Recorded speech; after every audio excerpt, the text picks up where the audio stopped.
Bien, merci beaucoup, Véronique. Je vous félicite d'avoir organisé cette journée et je vous remercie de m'avoir invité.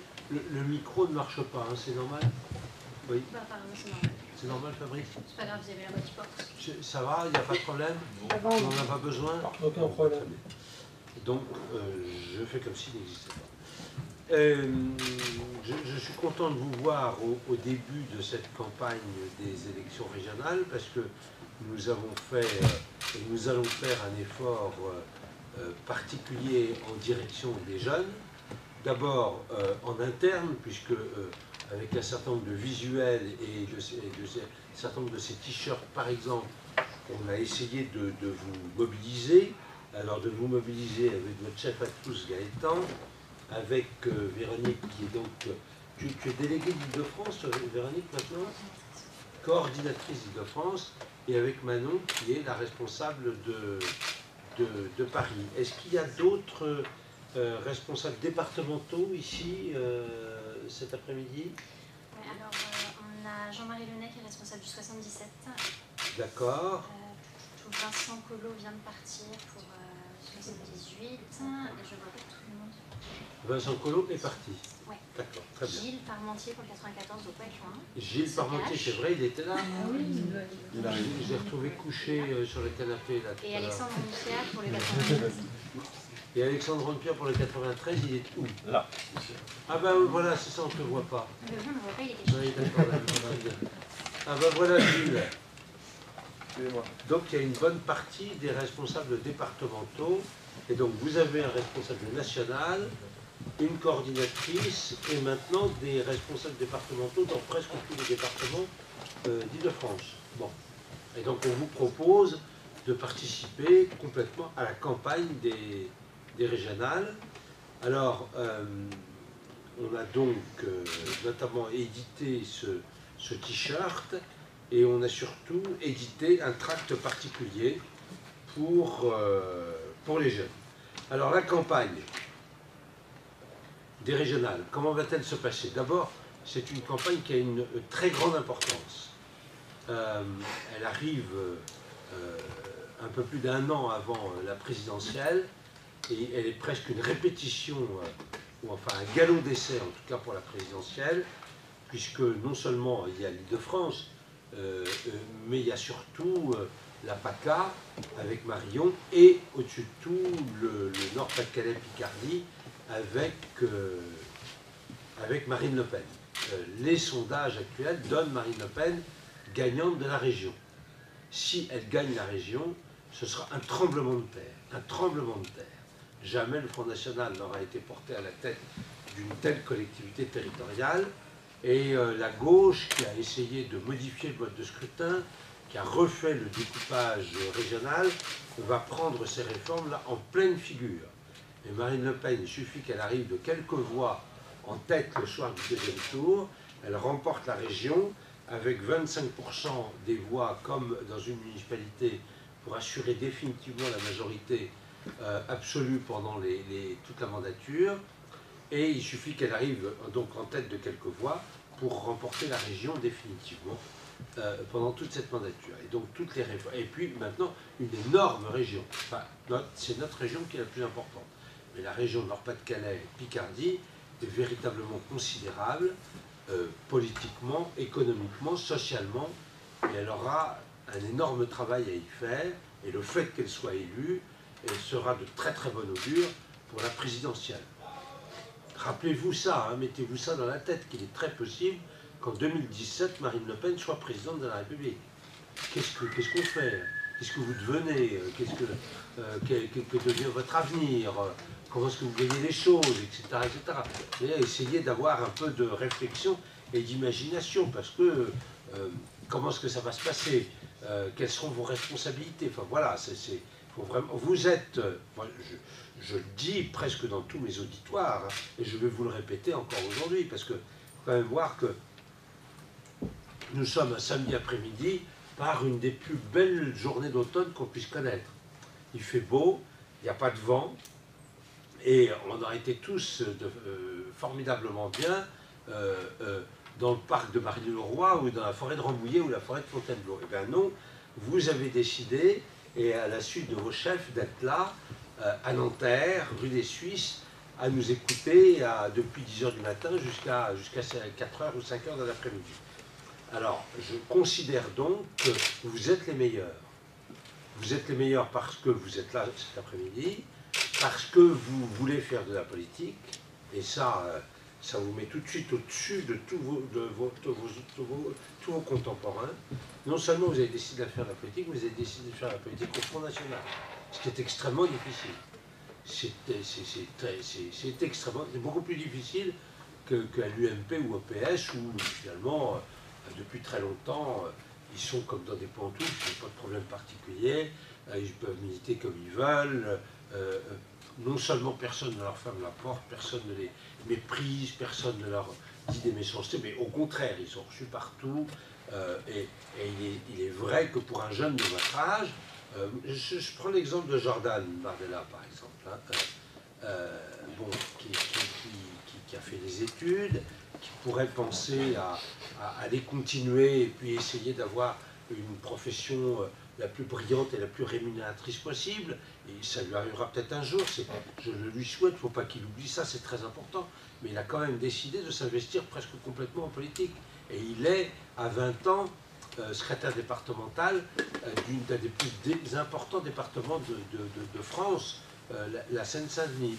Il faut avoir une sorte de vocation véritable et un vrai courage, et je sais que puisque vous êtes là cet après-midi, vous l'avez, et je vous l'aide donc, et je le fais à chaque fois. Je crois que c'est mérité, même s'il y a des hauts et des bas, des gens qui travaillent plus, moins bien, qu'on s'engueule pas, qu'il va peut-être y avoir des remous dans les jours qui vont venir, etc., dans les départements d'Île-de-France.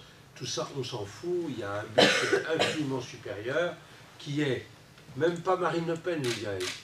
Au-dessus de Marine Le Pen, il y a le Front National, et au-dessus du Front National, il y a notre pays, il y a la France. Et c'est pour ça que nous faisons ça. Qu'est-ce que nous allons laisser comme pays à nos enfants et à nos petits-enfants? C'est uniquement pour ça que nous faisons ça. Bon, voilà. Donc je vous félicite hautement. Je vous indique que cette campagne sera extrêmement importante dans la perspective de ces présidentielles, mais en elle-même en région parisienne, parce que nous n'avons plus aucun élu depuis 2010, où on avait fait moins de 10% au régional, donc on a été balayé, et ça nous a porté beaucoup préjudice. Là, les choses ont beaucoup changé. 2010, 2011, Marine a été élue présidente de la République. Vous voyez l'absus freudien. Elle a été élue présidente du Front National, et depuis, nous ne faisons que monter. Nous sommes sur une pente qui est toujours ascendante. Et à chaque élection, nous avons de meilleurs résultats, et des meilleurs résultats encore plus à chaque fois. Donc, et elle ne fait aucune erreur, au contraire, elle est de plus en plus brillante, au contraire, elle a de plus en plus de charisme, elle apparaît de plus en plus sincère, elle est au cœur de toutes les préoccupations de nos compatriotes. Donc, ça devrait, je vous le dis. D'ailleurs, en Ile-de-France, les sondages pour le moment, puisqu'on est pas simplement les sondages, les résultats des européennes, 17,5% dans toute l'Île-de-France, c'est-à-dire presque le double à peu près de ce qu'on avait fait aux européennes d'avant. On passe à 17,5% dans toute l'Île-de-France. Et au départemental, on passe à 20,5%, mais parce que les résultats sont meilleurs, et parce que aussi il n'y a pas Paris, parce que Paris tire les résultats vers le bas. Mais les résultats sont quand même très bons. Et vous avez les sondages qui sont à peu près en conformité avec ces résultats. Le dernier sondage, 18% au premier tour, ben c'est au moins un demi-point de plus que le résultat des européennes, et 21% au deuxième tour. On prendrait 3 points au deuxième tour. Donc ces sondages nous montrent que nous devrions pouvoir recréer un groupe d'élus au sein du Conseil régional d'Île-de-France, et ça serait une étape extraordinaire sur le plan politique en Île-de-France. Parce qu'il faut quand même que vous sachiez que, enfin c'est ce que Marine Le Pen dit, et je pense qu'elle a raison, l'Assemblée du Conseil régional d'Île-de-France est la deuxième de France après l'Assemblée nationale. En moyen, sur le plan politique, sur le plan des répercussions, etc., l'Assemblée du Conseil régional d'Île-de-France est extrêmement importante. Et c'est pour cela d'ailleurs que le haut exécutif du Front National a désiré y investir des gens qui sont capables véritablement d'être conseillers régionaux et de pouvoir tenir toute place et toute leur place, et que tous soient comme ça à ce conseil régional pour vraiment former une équipe, parce qu'on ne va pas remporter l'exécutif cette fois-ci. On aura donc comme exécutif ou bien un exécutif dirigé par Barthelone ou bien un exécutif dirigé par Pécresse. Dans les deux cas, il faudra que nous fassions face, que nous soyons à la hauteur complètement, à la hauteur humainement, politiquement et techniquement aussi. Voilà, il faudra être au top, au meilleur, au mieux. C'est certain, et c'est comme ça que le haut exécutif du Front National a envisagé les choses. Donc la campagne commence sur de bons auspices, et en plus, nous sommes quand même extrêmement bien organisés. J'ai rarement vu une campagne, c'est la 5e campagne régionale que je fais. J'ai rarement vu une campagne aussi bien organisée. Il faut dire qu'il y a des organisateurs qui savent organiser. Et je crois que nous sommes prêts. Nous avons toutes nos affiches, nous avons tous nos tracts. Ils ne sont pas encore tous imprimés ni livrés, mais déjà un certain nombre. Et vous les avez peut-être déjà vus et peut-être déjà distribués. Vous avez peut-être déjà collé l'affiche de campagne. Il y aura d'autres affiches qui vont venir dans le temps de la campagne. Et je peux vous dire, parce que je les connais, qu'elles devraient frapper particulièrement les sens et l'imagination de nos contemporains en Île-de-France, et que ça devrait faire beaucoup de bruit, et que c'est destiné à faire cela. Franchement, on va faire beaucoup de choses, et on va faire beaucoup de choses avec vous. Alors vous, quand on a votre âge, on peut faire beaucoup de choses, mais les premières choses, on le sait, ce sont les mamelles habituelles des campagnes électorales. Tractage, boitage et collage. Voilà. Nous avons des équipes professionnelles de colleurs, mais vous pouvez parfaitement, je pense que vous le faites à peu près tous déjà à l'heure actuelle, continuer vos propres équipes de collage, vous agréger à ces équipes professionnelles, et si vous le vouliez d'ailleurs, il faudrait nous le dire parce qu'on vous donnerait des indications précises pour le faire. Vous avez tous les boîtages et tous les tractages de marché, de gares, du métro, du RER, de braderie, etc., etc. Demain, nous allons à la braderie de Houille, et je pense que nous serons nombreux et que ça sera un moment militant important. On a été dans l'Essonne la semaine dernière, on a fait un peu le tour de toute l'agglomération de Draveil, Crosne, Montgeron, etc., etc. Je crois qu'ils se rappellent de notre passage, et on a été suivi par la presse. C'était quel journaliste, Jeanne, qui nous avait suivi? Ah oui, il y a eu un son important sur France Inter. C'est France Inter qui nous avait suivi à ce moment-là. Bon, voilà. Sur le plan médiatique, nous sommes toujours laissés un peu de côté, hein, c'est certain. Il y a un grand nombre de raisons, mais il y a des raisons aussi idéologiques. Les journalistes ne nous invitent que vraiment contraints et forcés. Ils préfèrent de beaucoup, enfin, ils privilégient beaucoup Pécresse et Barthelone à l'heure actuelle. On va faire en sorte que ça change. Ça changera parce qu'il va y avoir des périodes où les règles du CSA vont changer et ils vont être obligés d'être beaucoup plus équilibrés. Et je pense que je serai et que nous serons de plus en plus invités. N'est-ce pas, Jeanne? Il vaut bien être obligé un jour de démarrer. Enfin, on ne se plaint pas trop non plus. On a quand même des échos à peu près corrects, non? Ça va? En ce moment, oui, le Parisien très souvent. Il y aura une double page dans le Parisien demain. Moi, j'aurai un interview dans 20 minutes lundi. Etc., etc. Voilà. C'est pas Pécresse ou Barthelone, mais ça se tient quand même. Parlons un instant de nos adversaires, de mes adversaires, de nos adversaires.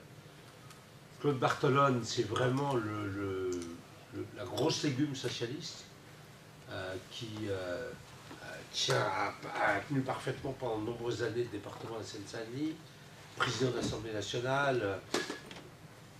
Je pense qu'il va essayer d'en faire le moins possible pour pouvoir être élu, parce qu'il sait très bien que les mauvais résultats et la mauvaise réputation du gouvernement déteint sur lui. Donc voilà, Barthelone, j'ai pas énormément de choses à dire sur lui. C'est vraiment un apparatchik de haut vol. Un apparatchik de haut vol, voilà. C'est comme ça qu'on peut le déterminer. Valérie Pécresse. Valérie Pécresse, c'est quand même tout à fait différent. J'ai l'expérience de Nathalie Kosciusko-Morizet pendant les municipales à Paris. Femme brillante, vibrillonnante, énamourée, puisqu'elle a fait des photos à peu près déshabillée, avec des pans multicolores autour d'elle, etc. Superbe. Elle a perdu la municipale, parce que elle n'a vraiment pas correspondu à la sociologie de Paris, et en plus, ce sont ses amis qui l'ont fait perdre, parce qu'ils ne voulaient pas être dirigés par une femme, être emmerdés par elle, etc., parce qu'elle est redoutablement pénible, en plus. Voilà. Alors Pécresse, c'est un petit peu le même genre, quand même avec certaines différences, mais elle a du métier, elle connaît tout ça, elle a des diplômes très importants, elle connaît très bien la politique sur le plan national, elle a été ministre, et puis elle a siégé très très longtemps au Conseil régional d'Île-de-France.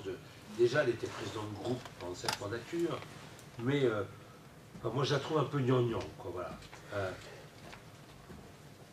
Ils viennent de commettre une erreur absolument considérable. Alors, ce sont les socialistes qui l'ont trouvé. Moi, je ne sais pas si, dans quelle mesure on va l'exploiter, parce qu'on ne veut pas non plus trop la montrer du doigt. Parce qu'il faut faire attention aussi. Mais elle a fait arriver ses tracts dans une mairie de Seine-et-Marne, Lizy-sur-Ourcq. Hein, et puis, parce que le maire est parfaitement copain avec. C'est une amie de Valérie Pécresse. Et le service des élections de la mairie a envoyé un mail à une trentaine de mairies de tout l'arrondissement, toutes mairies dirigées par l'UMP, disant voilà, les tracts de Valérie Pécresse sont arrivés à la mairie, vous pouvez venir à la mairie, les prendre, et puis les stocker dans vos mairies et les faire distribuer dans vos agglomérations et dans vos villages. Ce qui est totalement scandaleux comme façon de faire, c'est vraiment une infraction très importante, et si vraiment elle a fait ça, si elle a organisé ça, elle est assez mal. Enfin, il y a une succession d'incidents comme ça qui montrent qu'elle est quand même très fébrile. Il y a eu un incident relatif à sa position sur la gratuité des transports pour les clandestins en Ile-de-France. Il y a eu un incident relatif à des conflits d'intérêts quand même un peu particuliers entre elle, les politiques qu'elle préconise et la société Alstom, dont son mari est un des hauts dirigeants.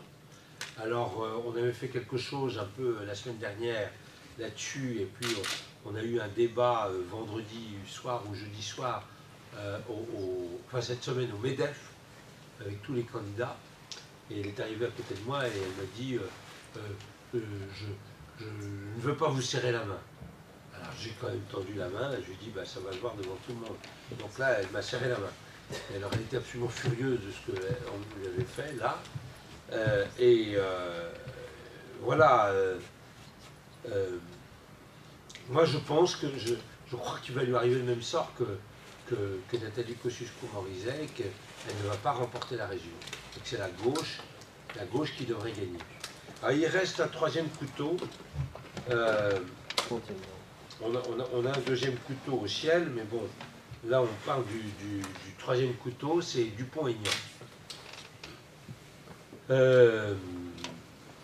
Monsieur Dupont-Aignan est quelqu'un de très malin, de très professionnel, qui est député maire de Hyères depuis très longtemps, qui a là une assise importante et qui a fondé son parti politique qui s'est appelé Debout la France, ou Debout la République, qui s'appelle maintenant Debout la France, si ma mémoire est bonne. Et il a décidé de se présenter, d'être la tête de liste régionale en Île-de-France, et les sondages lui ont donné 7 ou 8%.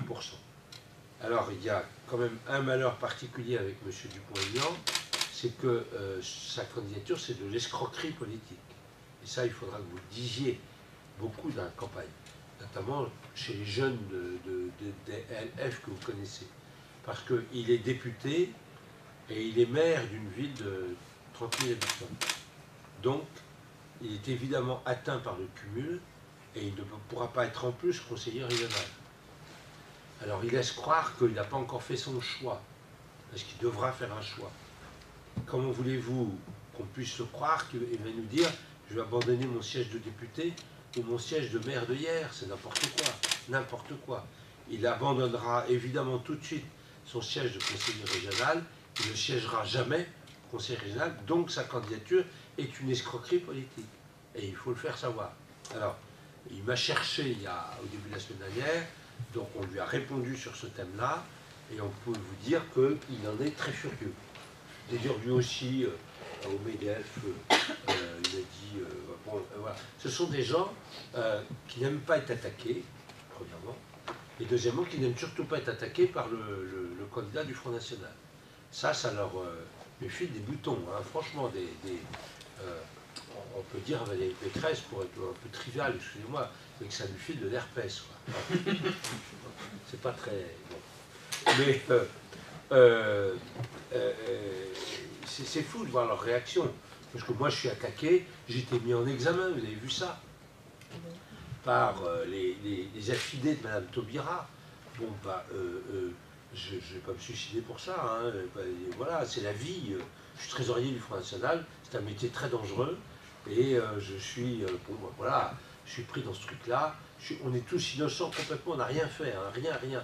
Nous sommes les gens les plus honnêtes et les plus réguliers du monde, mais c'est tellement compliqué qu'ils vont essayer de trouver quelque chose. Alors on est mis en examen. Enfin, je ne vais pas vous parler de la mise en examen aujourd'hui, notamment sur le plan théorique, ça serait trop long et trop compliqué. Mais rappelez-vous simplement, on va essayer de creuser un peu ça. Mais la mise en examen, c'est un peu comme la garde à vue, c'est une garantie du justiciable en réalité. C'est pour permettre au justiciable de se défendre complètement. C'est comme ça qu'il faut voir les choses. Mais la presse est tellement ardente là-dessus, et le trésorier du Front National à l'orée d'une campagne électorale mise en examen, tellement ils m'ont sauté dessus là-dessus. Bon, c'est le jeu, c'est la vie. Pareil, je ne suis pas très connu en Ile-de-France, donc ça augmente mon taux de notoriété, parce que les gens disent « ah, celui-là, oui, on le connaît, mais ils ne savent plus pourquoi on le connaît, si je suis un gibier de potence ou un élu, un futur élu de la région. » Voilà. Donc cette campagne a une très grande importance, et c'est le renouveau de l'Île-de-France, le renouveau du Front National de l'Île-de-France. Il a déjà commencé, ce renouveau.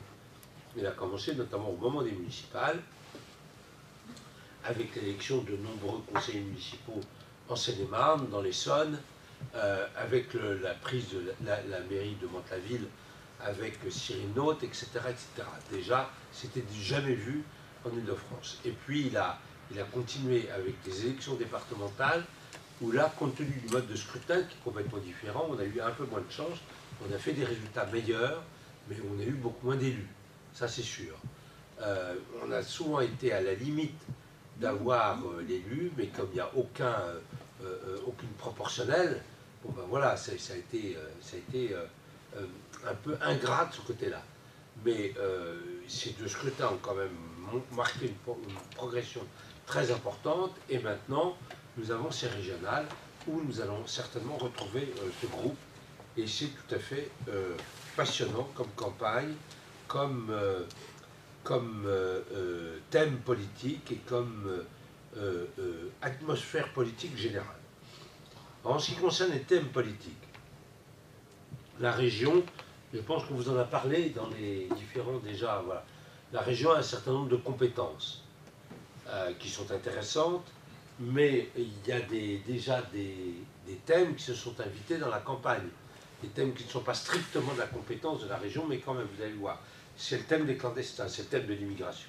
Le thème des clandestins, c'est le thème du bidonville de la Porte Saint-Ouen, du 10C carré du 18e arrondissement, du Moulin de Vaux à Étrechy, là où on a été pour lancer notre campagne, où la RTL a écrit qu'on avait lancé notre campagne de façon spectaculaire. Ça s'est invité dans la campagne.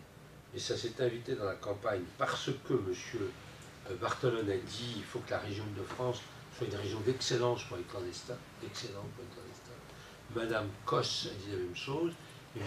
Huchon a fait voter une subvention la semaine dernière, ou il y a 15 jours, de 5 millions d'euros pour l'aide aux clandestins. Alors on a été au Conseil régional voir comment se passait ce débat.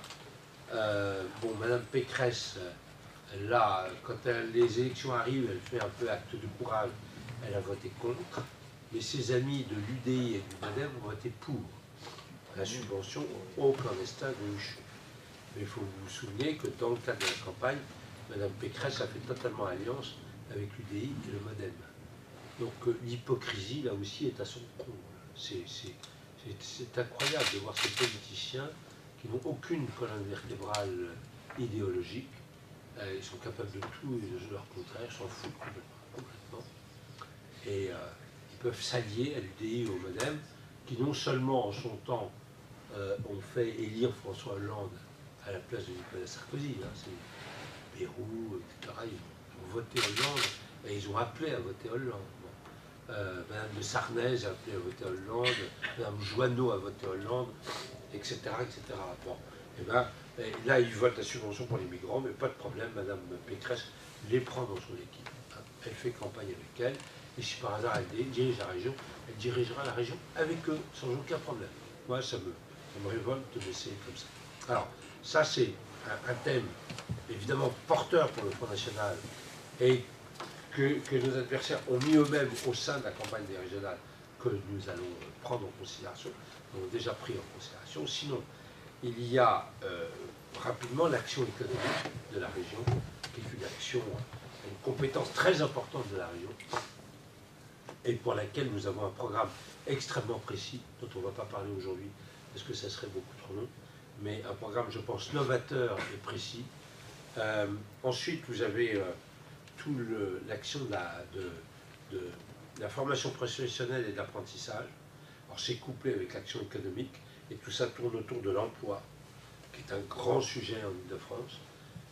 Et nous avons là aussi un programme, nous allons avoir aussi un programme tout à fait complet.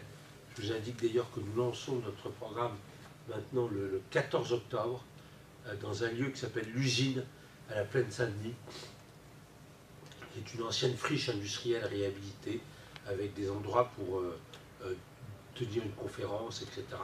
Je pense que ça sera un lieu symbolique pour présenter notre programme. Alors il y a tout le programme, il y a toute la compétence très importante de la région qui concerne les lycées, mais ce n'est pas l'éducation, hein, ce sont les lycées. La construction, l'entretien des lycées, et par ce biais-là, et par d'autres biais aussi, la région peut avoir une action importante en ce qui concerne la sécurité. Il y a les transports. Alors les transports, il y a beaucoup à dire, enfin, vous en subissez tous, peu importe ses conséquences. C'est surtout une question d'argent et une question de volonté politique pour tout ce qui concerne la sécurité. Et puis il y a la compétence qui vous intéresse peut-être le plus, je pense. Vous pouvez y aller le plus à la manœuvre, c'est toute la compétence relative à l'aménagement du territoire et à la politique de la ville. Et aux 203 zones urbaines sensibles d'Île-de-France. Quartier saboté, où la responsabilité de l'UMP et du PS est extrêmement importante, puisque c'est eux qui ont monté ça depuis 50 ans. C'est eux qui ont conduit les populations venant de l'immigration à s'y entasser, etc., etc. Ils ont une responsabilité extraordinaire dans cet échec considérable que sont tous ces quartiers, dans lesquels il est très difficile de vivre. Et nous allons avoir une action spéciale à l'égard de ces quartiers, des tracts spéciaux. Je peux même vous dire que dans un de ces tracts, il y a une adresse à l'intention de nos compatriotes des Français de confession musulmane,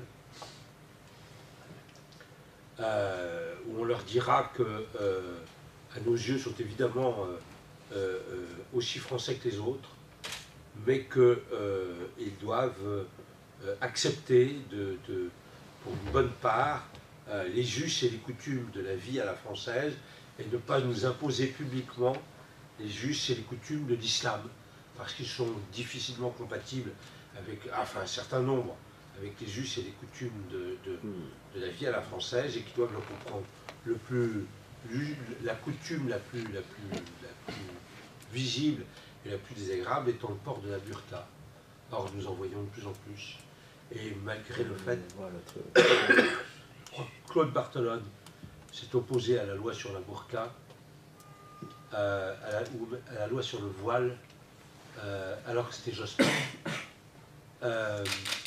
Et il est un fait que ce soit sous Sarkozy ou sous Hollande, la police n'a jamais la moindre instruction pour aller relever l'infraction d'une femme qui est dans la rue revêtue d'une burqa intégrale. Jamais. Ça ne se fait quasiment plus jamais. Elle sort tout à fait librement, sans aucun problème. Et là, la démission est totale. Bon. Et moi, je n'ai pas peur de le dire aux musulmans que je vois. C'est inacceptable et nous ne l'accepterons pas. Ça, et puis d'autres manifestations de communautarisme. Mais si vous voulez, nous allons prendre les problèmes de ces quartiers oubliés, de ces quartiers sabotés sur le plan politique, économique, social, communautaire, et ça, on va prendre ça à bras-le-corps. On n'aura pas peur de s'en occuper. On s'en occupera en priorité et on n'aura pas peur de dire qu'il faut prendre en considération dans ces quartiers, notamment le problème du poids de l'islam. Voilà. Le fait religieux, dans tous les pays du monde, et spécialement en France, le fait religieux est un fait qui existe, c'est un fait qui a des conséquences politiques, c'est presque le fait qui a des conséquences politiques les plus délicates à traiter, puisque c'est un fait religieux qui concerne la plupart du temps ce qui est le plus intime dans un être humain, mais le responsable politique est conduit perpétuellement, souvent, très souvent, à prendre en considération les conséquences de faits religieux et à les traiter. On ne va pas refaire l'histoire, mais vous savez, la première attitude la plus laïque, c'est celle du Christ. Rendez à César ce qui est à César et à Dieu ce qui est à Dieu. Et c'est la définition exacte finalement de la laïcité à la française, bien que ça se passait en Palestine il y a plus de 2000 ans. La parole suivante, il y en a entre les deux, mais on ne va pas toutes les citer, c'est Henri IV. Rendez-vous compte qu'Henri IV dit « Paris vaut bien une messe », ce qui peut choquer certains. Mais en fait, Henri IV, qui était protestant, a mis au second plan sa religion, c'est un sentiment religieux. C'est-à-dire qu'il a accepté de se convertir du protestantisme au catholicisme pour pouvoir devenir roi de France et aider la France, parce qu'il pensait qu'il allait faire du bien à la France et qu'il allait aider la France. Donc il a été jusque-là. Et donc Henri IV est un roi extrêmement laïque. Il met en second plan, à l'époque, en pleine guerre de religion, il met en second plan ses sentiments religieux et il dit oui, je vais devenir roi de France. La succession, c'est l'application d'ailleurs de la loi Salique, la succession me donne le trône de France, sauf que je ne suis pas de religion catholique, je suis de la religion réformée, je ne peux pas devenir roi, puisque je suis de la religion réformée, eh bien je me convertis, j'abandonne la religion réformée et je me convertis au catholicisme pour devenir roi de France. Moi je trouve ça extraordinaire, extraordinaire. Et puis après, il y a eu Louis XIV, mais dans le sens contraire avec les protestants, la révocation des édits de Dante, les dragonnades, etc., etc. Et puis après, il y a eu la naturalisation de tous les juifs par la Convention au moment de la Révolution française, et le décret et la loi qui dit que tous les juifs qui sont sur le sol français sont maintenant automatiquement de nationalité française. Et il y a eu Napoléon, encore avec les juifs, avec le consistoire, et qui a dit aux juifs, maintenant il faut vous organiser, et il faut un consistoire, il faut des gens à qui je puisse m'adresser. Et il y a eu la séparation d'Église et d'État dans des circonstances extraordinairement difficiles et douloureuses en 1904 et en 1905, mais le fait religieux, en France, en Europe, mais dans tous les pays du monde, et là, à tous les coins de rue, sur le plan politique, c'est tous les jours, finalement, qu'il faut s'en occuper. Et d'ailleurs, en France, nous avons un ministre de l'Intérieur qui est ministre de l'Intérieur et ministre des cultes. Le ministre de l'Intérieur, Cazeneuve, Valls, ministre de l'Intérieur et ministre des cultes. Il y a un ministre spécial des cultes en France, tellement la question est importante. Et la question du poids de l'islam en France est une question extrêmement importante, parce que l'islam n'a pas grand-chose à voir avec la façon de vivre à la française depuis toujours, notamment sur un point principal que nous avons connu aussi, et c'est notamment la raison de tous les épisodes historiques que je vous cite, c'est que l'islam, encore et toujours, mélange totalement la loi civile et la loi religieuse. pour l'islam, il n'y a qu'une seule loi qui s'appelle la charia, la loi religieuse, et qui doit régir la vie de tous les êtres humains et de tout un pays, du début jusqu'à la fin, de A jusqu'à Z. Et en France, nous disons non. C'est pas comme ça. Il y a une loi civile, il y a une loi religieuse, et c'est la loi civile dont nous devons nous occuper et qui doit primer sur le plan public la loi religieuse. C'est obligatoire. On ne peut pas vivre autrement dans un pays, sinon les choses se passent très mal. Alors pourquoi est-ce que je suis venu à vous parler d'Henri IV et de Napoléon? À cause, oui, de notre sujet, exactement, vous voyez, et ce qu'ils ont fait d'ailleurs nous donne des exemples, nous enseigne sur la façon d'agir, mais sur le fait que nous allons vraiment prendre en considération toutes ces grandes difficultés que connaît l'Île-de-France. Mais nous n'avons pas oublié, évidemment, les jeunes de l'Île-de-France. Et nous avons donc un tract spécial Île-de-France. Alors ce tract, d'abord en première page, c'est un contre-pied. Il faut toujours être un contre-pied. Il ne faut jamais être là où on vous attend. C'est comme ça qu'on réussit. C'est un tract pour les jeunes, mais il y a un type avec une barbe et des lunettes. Donc c'est moi. Je ne sais plus qui a dit c'est le Père Noël. C'est normal puisque les élections sont en décembre. Et en plus, le Père Noël, tout le monde le sait, est une ordure. Voilà. Donc ma campagne est faite. Ça, c'est l'affiche. Je pense que maintenant vous la connaissez. Je répondrai tout à l'heure à vos questions, à vos observations, à tout ce que vous pourrez me dire. Je pense qu'elle est très belle, cette affiche. Et on la doit d'ailleurs à Aurélien Legrand et à Jordan Bardella. Alors ensuite, ce tract à l'intérieur, il est très bien fait. D'abord les dénonciations de Valérie Pécresse du Parti Socialiste, et puis les mesures pour les jeunes dans le cadre de la compétence du Conseil régional. Ça, c'est bien ça qu'il faut. Garantir la sécurité des lycéens en développant la vidéoprotection et en formant systématiquement les surveillants à la gestion de crise et de violence. Vous voyez que sur le plan de l'éducation, des lycées, nous ne pouvons faire que ça. Le Conseil régional ne pourra pas faire plus.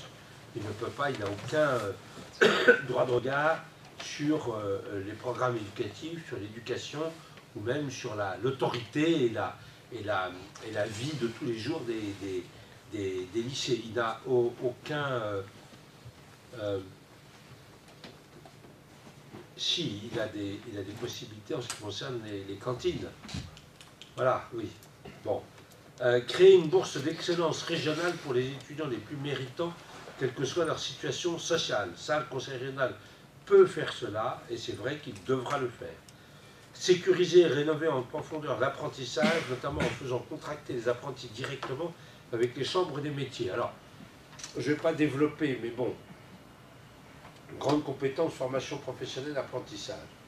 Apprentissage, nous voulons redonner des possibilités juridiques qu'un Français, un jeune Français puisse partir en apprentissage dès l'âge de 14 ans. Ce qui ne veut pas dire d'ailleurs que pendant le temps de son apprentissage, il ne continuera pas à apprendre les fondamentaux. Bon. Je parle des apprentis, des apprentis chez les artisans. Il y a un très grand nombre d'artisans en Île-de-France qui n'ont aucun salarié. Un très grand nombre. Je n'ai plus le chiffre en tête, je ne veux pas dire une bêtise, mais il y a un très grand nombre Pourquoi n'ont-ils pas de salariés? Parce que la situation est difficile et qu'ils n'ont aucune visibilité et qu'ils ne veulent pas s'engager même dans l'emploi d'un apprenti. Or, il faut donc créer en réalité une agence d'intérim de l'apprentissage. Vous voyez ce que c'est que l'intérim pour des salariés qui ne sont pas apprentis normaux. D'abord, il y a des salariés qui aiment ça parce qu'ils peuvent faire ce qu'ils veulent un peu quand ils veulent. Ils vont, ils viennent, ils ne voyagent pas, etc., etc. Il y a beaucoup d'employeurs qui aiment ça aussi, et puis il y a les boîtes d'intérim. Pour les apprentis, il faut faire la même chose. Il faut pouvoir placer les apprentis selon les besoins. Et les besoins seront détectés par cette boîte d'intérim, cette société d'intérim. Ni une boîte, ni une société, c'est en fait le rôle d'agence d'intérim sera tenu par les chambres des métiers. Je ne sais pas si vous savez exactement, vous connaissez bien l'existence entre les chambres de commerce et les chambres des métiers, ça s'appelle les chambres consulaires, ce sont des organes importants dans la vie économique et sociale française. Ils ont failli plusieurs fois disparaître, mais ce sont des organes traditionnels de réunion des commerçants, de réunion des artisans, d'aide vis-à-vis des commerçants et des artisans, et les chambres des métiers. Alors les chambres de commerce, ce sont les artisans, les chambres de métiers, ce sont les commerçants, les chambres de métiers, ce sont les artisans. Il y a une différence entre les artisans et les commerçants. Pour être artisan, il faut transformer quelque chose. Il ne suffit pas d'acheter quelque chose pour le revendre.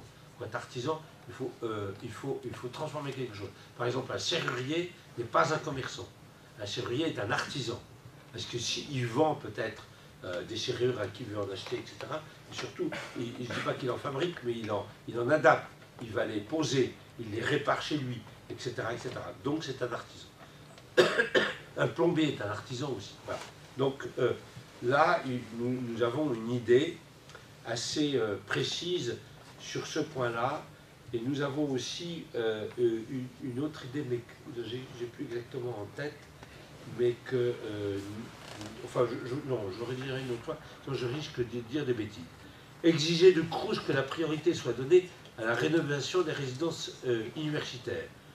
Oui, surtout après qu'elles auraient été et ont été occupées pendant très longtemps par des clandestins. Voilà, parce que je crois qu'on les retrouvera en très mauvais état. Et premièrement, deuxièmement, il y a un nombre important de résidences universitaires à travers l'Île-de-France qui, en cette rentrée, sont occupées par des clandestins et vous ne pourrez pas y aller. On vous dira non. En juin, on vous a dit que vous aviez tel numéro de chambre à tel endroit.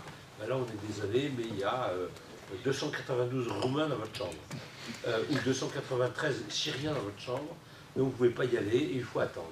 Et il faut attendre quand que la frontière avec l'Angleterre soit ouverte pour qu'ils puissent tous y aller directement. Voilà comment les choses risquent de se passer. C'est un petit peu une caricature, mais c'est ça.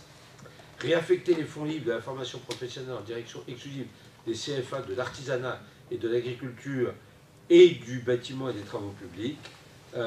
Les CFA d'agriculture, oui, en Ile-de-France, bien qu'il n'y ait un peu que des grosses exploitations avec quand même très peu d'ouvriers agricoles. Les CFA d'artisanat, oui, on vient d'en parler. Et les CFA du bâtiment, on est désolé, mais le bâtiment à l'heure actuelle, enfin depuis longtemps, et les ouvriers du bâtiment, au bas de l'échelle, c'est le cas de dire, sont s'occuper depuis longtemps par des gens issus de l'immigration et à l'heure actuelle par des clandestins, quasiment officiellement. Hein. Il n'y a plus jamais le moindre contrôle. C'est qu'un clandestin qui arrive en France et qui dépose une demande d'asile politique, il peut le faire, c'est un minimum de 2 ans et demi à 3 ans pour avoir la décision. Et pendant ces 2 ans et demi à 3 ans, il n'a pas le droit de travailler, officiellement. Donc ils sont tous au noir. Et on ne fait plus de contrôle sur le travail au noir, car si on fait des contrôles au travail au noir, on fout en l'air tout le système et on met à la rue, véritablement, là, un grand nombre de clandestins qui attendent leur décision. Donc on marche complètement sur la tête. On va vous demander, moi, je ne sais pas quel est votre niveau d'études, etc., je dis à vous, c'est général, mais on va vous demander de reprendre ces métiers-là, à vous tous ces jeunes, hein, de reprendre ces métiers de l'artisanat et du bâtiment et des travaux publics. C'est sûr. On ne va pas vous pousser, mais on facilitera votre passage, encore une fois, le plus jeune possible vers l'artisanat, et il faudra y aller. Ce ne sera pas du tout déchoir ou être dégradé, pas du tout. Ce sont des métiers qui peuvent apporter énormément et où on peut gagner très très bien sa vie. C'est la même chose d'ailleurs. Garantir par contrat un emploi aux jeunes franciliens de 18 à 30 ans sortis sans qualification du système scolaire et qui acceptent de s'engager en apprentissage dans les métiers à forte pénibilité ou dépréciés sur le marché du travail. Alors là, c'est plus l'artisanat ou le bâtiment, mais c'est tout ce qui concerne le nettoyage ou les aides à la personne, etc., etc. Voilà. Il faudra bien conduire tous ceux qui sont sortis du système scolaire à reprendre du travail et à reprendre du travail de ce côté-là. Ressentir la mission des établissements sur l'enseignement des fondamentaux et refuser tous les projets idéologiques ou communautaristes qui formatent les esprits et gaspillent les précieuses heures de cours. Oui, c'est sûr, mais là ça va être plutôt par la persuasion, puisqu'encore une fois, juridiquement, la région n'a pas de véritable compétence en ce qui concerne l'éducation et les programmes. voilà nos priorités pour la jeunesse. Quand vous lirez notre programme complet, vous verrez qu'il y a encore bien d'autres choses pardonnez, en faveur des jeunes. Et vous voyez, si j'ai pu vous parler un peu longtemps, je vais d'ailleurs m'arrêter, parce qu'en plus je n'ai plus de voix du tout, ça dure depuis quelque temps. Vous voyez que quand même tout ça est extrêmement enthousiasmant. Hein, extrêmement enthousiasmant. Bon, ces mesures-là ne soulèvent pas un enthousiasme délirant. Les compétences de la région, ce n'est pas l'enthousiasme délirant. Ce qui est enthousiasmant, c'est ce qui se passe au Front National avec Marine Le Pen. Et là, je reprends ce que je disais au début, nous sommes dans un voyage extraordinaire avec elle. Ça, vous avez une chance extraordinaire. Vous avez eu la chance de passer le cap et de vous dire, tiens, au lieu de faire métro, boulot, dodo, ou travail, famille, loisirs, ou presque exclusivement loisirs pour certains d'entre vous, comme Gilles par exemple, vous avez passé le cap, vous avez déjà dit, à votre âge, je vais m'engager en politique. Voilà, moi je trouve ça formidable, extraordinaire. Il y a de plus en plus hein, de jeunes. Ça. Pendant très longtemps, on a vu ça stagner complètement, mais là ça revient, et ça revient surtout au Front National. Il y a quelques jeunes chez Dupont-Aignan. Hein. Oui, quelques-uns. Quelques-uns à l'UMP. Tu les connais un peu On en croise quelques-uns. Quelques-uns, oui. Surtout au réveillon, je vois ça. Au Parti Socialiste, mais ce sont déjà des antifas. Enfin bon, il y a déjà des socialistes. Mais c'est vrai, hein, chez les jeunes socialistes. En général, c'est plutôt des petits carriéristes membres de l'INEF, en général. Ouais, enfin, oui, c'est pas des troupes. Non, c'est pas les clients mais en Ile-de-France et dans toute la France, le nombre de jeunes qui viennent au Front National, en plus le nombre de jeunes qui votent Front National, moi je pense, je sais pas, quand tout jeune de 17 ou 18 ans, je pense qu'ils votent tous Front National. Je ne connais pas un jeune de 17 ou 18 ans qui va voter pour Pécresse ou pour Barthelone. Je pense pas. Je pense qu'ils vont tous voter pour moi ou pour Marine Le Pen dans cette... Je ne sais pas quelle est votre idée dans vos facs ou dans vos écoles. Vous voyez, ceux qui ne sont pas politisés, qu'est-ce qu'ils vont faire ou alors ils n'iront pas voter, peut-être, je ne sais pas, ce qui sera un peu malheureux. Voilà tout ce que je voulais vous dire cet après-midi, encore une fois, en félicitant les organisateurs, mais en vous félicitant tous chaleureusement de ce que vous faites et de ce que vous allez faire.